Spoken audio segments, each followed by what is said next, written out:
Hello, I'm Ron Cook and I'm Chairman of York Civic Trust, and I hope you're going to join me on this short tour around the city where we can show you why it's such a special place, why we want to keep it that way, and why the Civic Trust is one of the largest membership organisations of its kind in the country. So as we go round, I hope you'll see why we care about the city and why we hope you'll join us. The Eye of York, ancient centre of the Three Ridings, is surrounded by grand civic architecture.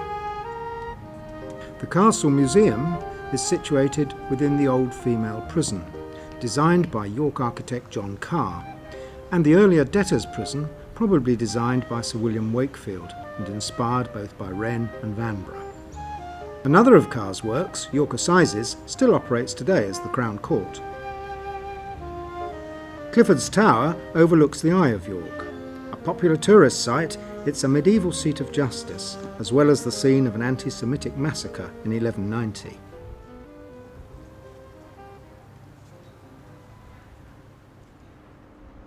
Looking from Clifford's Tower across the city roofscape, York Minster rises majestically in the distance.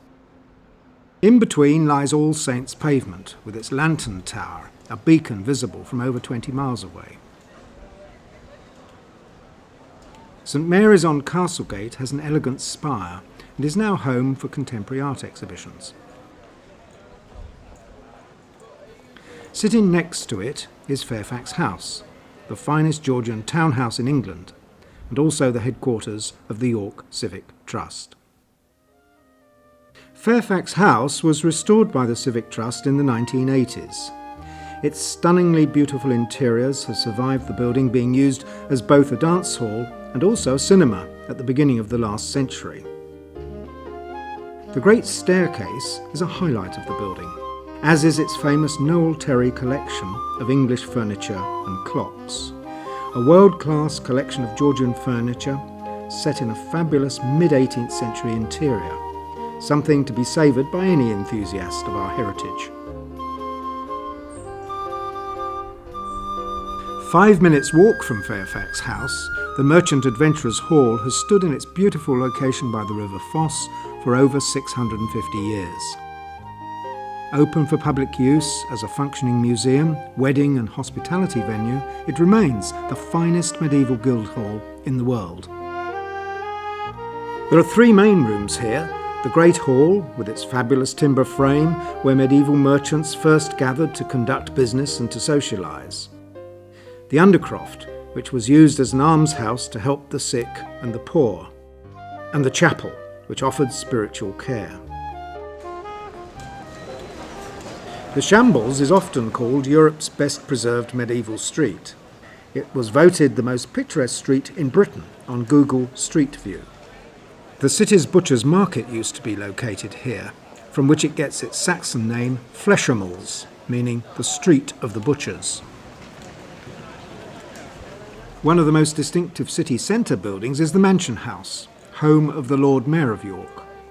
It was restored in 1998 by the York Civic Trust, an amazing transformation that returned it to a standard worthy of this great city. From high on the roof of the Mansion House, St Helens Square stands out, restored by the Civic Trust in the 1980s with Yorkshire stone and gas lamps. Spend an afternoon on the square and you'll rub shoulders with people directly connected to 70% of the Earth's population. The busy shopping street Stonegate leads the eye back up towards another great view. York Minster's Rose Window, one of the city's great surprise views and a lovely introduction to this magnificent building. Sitting in front of the Minster is the statue of Emperor Constantine. Commissioned by the Trust in 1998, it commemorates his proclamation in York as Roman Emperor in the year 306 AD. Constantine profoundly altered the course of Western civilization by converting to Christianity. This in turn led to the building of the Minster 1,000 years later. On the edge of the city centre, one of the 6 gateways into York, Bootham Bar, stands near to the site of the old Roman entrance to the city.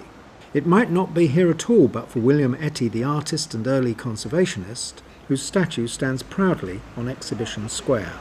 Etty raised a public outcry in the early 19th century when the walls, along with the bars, were facing demolition in a misguided attempt to modernise the city. Behind Etty stands the art gallery, and next to that the magnificent King's Manor. The manor was originally built to house the abbots of St Mary's Abbey in the 15th century, but it's now part of the University of York. The 18th century saw an explosion of building in York to accommodate wealthy visiting tourists and the Yorkshire gentry. Some of the best examples of Georgian houses can be found here on Micklegate, strategically placed for easy access to the ever-popular York racecourse. York is a river city, the reason why the Romans chose York as their northern headquarters. The Vikings came here for the same reason. The rivers Ouse and Foss formed an integral part of the medieval defences and have defined the development of the city to the present day.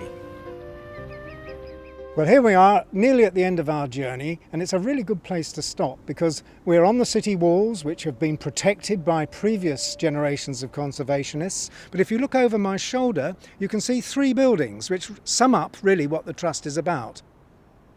On the left-hand side, you can see the Minster, which is one of the finest buildings of its kind in Europe.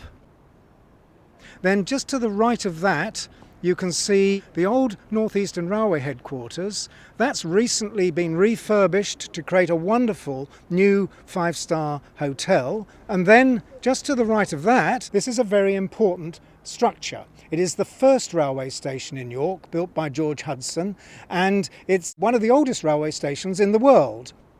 And what we're trying to do, working with the York City Council and a number of other groups, is to refurbish it in a way which creates the new city offices. As a result, we'll preserve the old building, develop it to new functions, and end up with something which will last for the next 100 years. I hope you've enjoyed our little tour of the city and that we've been able to whet your appetite for what the Civic Trust is interested in and what it's doing. We hope you'll join us, and if you do, we look forward to hearing from you.